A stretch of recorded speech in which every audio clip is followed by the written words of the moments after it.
Hi అందరికీ welcome back to my channel లావణ్యరాజ్.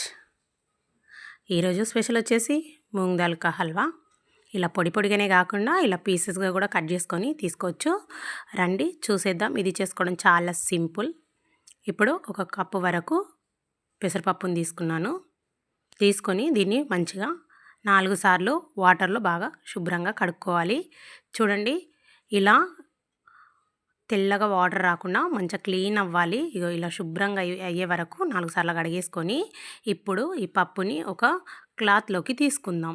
Water అంతా వంపేసి పప్పు అనేది కాస్త వాటర్ ఉంటుంది కదా, వాటర్ అంతా ఇంకిపోయే వరకు ఇలా క్లాత్లో వేసేసుకొని ఇప్పుడు స్టవ్ పైన ఒక కడాయి పెట్టేసుకొని డైరెక్ట్ పప్పుని కడాయిలోకి వేసేసుకొని మంచిగా వేయించుకుందాం.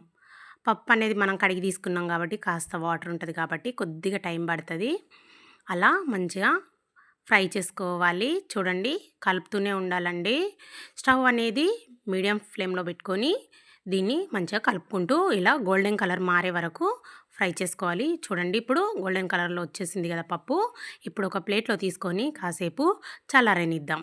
పక్కకు పెట్టేసి ఇప్పుడు స్టవ్ పైన ఇంకొక బాండి పెట్టుకొని ఇప్పుడు ఏ కప్పుతో అయితే తీసుకున్నామో పప్పు అదే కప్పుతో ఒక కప్పు వరకు షుగర్ తీసుకొని ఆ షుగర్లోకి 3 కప్పుల వరకు వాటర్ వేసుకొని ఈ షుగర్ని అంతా కరిగించుకుందాం.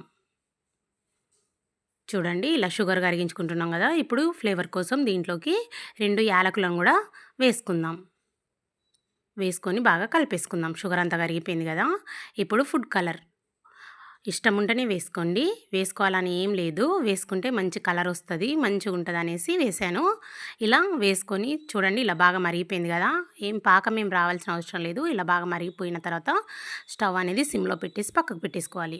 ఇప్పుడు వేరే స్టవ్ పైన కడాయి పెట్టేసుకొని 2 టేబుల్ స్పూన్ల వరకు నెయ్యిని వేసుకొని బాదం, జీడి పలుకులు, డ్రై ఫ్రూట్స్ని ఫ్రై చేసుకుందాం. చూడండి, ఇలా ఫ్రై అయిన తర్వాత తీసి పక్కకు పెట్టేసుకుందాం. ఇందాక మనం ఫ్రై చేసి పెట్టుకున్న పెసరపప్పుని మిక్సీ పట్టుకుందాం. చూడండి, ఇలా బరకగా పట్టుకోవాలి. మిక్సీ అనేది మెత్తగా కాకుండా ఇలా కాస్త బరకగా ఉండాలి. ఇప్పుడు కడాయిలోకి ఏ కప్పుతో అయితే పప్పు తీసుకున్నామో అదే కప్పు వరకు నెయ్యిని వేసుకొని ఇప్పుడు ఇందులోకి 1 స్పూన్ వరకు ఉప్మా రవ్వ, అలాగే 1 స్పూన్ వరకు శనగపిండిని వేసుకొని నెయ్యిలో బాగా ఫ్రై చేసుకుందాం. ఇలా బాగా ఫ్రై అయిన తర్వాత ఇందాక మనం మిక్సీ పట్టి పెట్టుకున్నాం కదా పెసరపిండిని, దాన్ని కూడా నెయ్యిలోకి వేసేసుకొని ఈ పిండిని కూడా నెయ్యిలో బాగా ఫ్రై చేసుకుందాం. ఇలా కలుపుకుంటూ ఎక్కడ ఉండలు కట్టకుండా మంచిగా ఇలా కలుపుకుంటూ ఫ్రై చేసుకోవాలి. మొత్తం అనేది నెయ్యిలోనే ఫ్రై చేసుకోవాలి. చాలా బాగుంటుందండి. చూడండి, ఇలా మొత్తం ఫ్రై అయిన తర్వాత ఇప్పుడు మనము ఇందాక షుగర్ సిరప్ రెడీ చేసి పెట్టుకున్నాం కదా సిమ్లో, దాన్ని కొద్దిగా వేసుకోవాలి.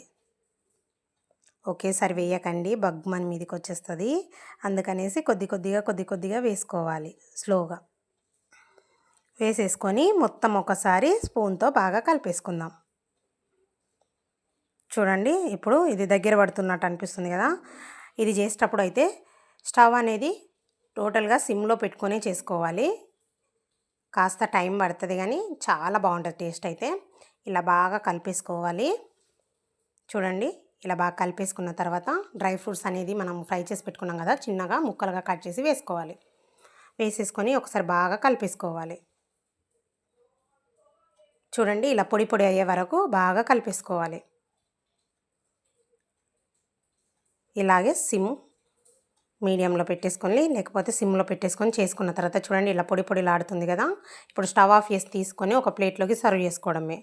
ఎంతో టేస్టీగా ఉండే మూంగ్ దాల్ హల్వా చాలా బాగుంటుంది. ఒకసారి అయితే ఇలా ట్రై చేయండి, ఎంతో టేస్టీగా అనిపిస్తుందండి. చాలా సింపుల్ ఇది చేసుకోవడము. Okay friends, like, share, subscribe, comments please. ఇలా పొడిగా తినలేము అన్నప్పుడు ప్లేట్లోకి వేసుకొని ఈవెంట్గా చేసి పీసెస్గా కూడా కట్ చేసుకొని తినచ్చు. చాలా బాగుంటుంది. నేను ఇందాక స్టార్టింగ్ వీడియోలో చూపించాను కదా, అలా చిన్నగా పీసెస్ లాగా కూడా కట్ చేసుకొని సర్వ్ చేసుకోవచ్చు. చాలా టేస్టీగా అయితే ఉంటుందండి. ఒకసారి అయితే ట్రై చేయండి. బాయ్.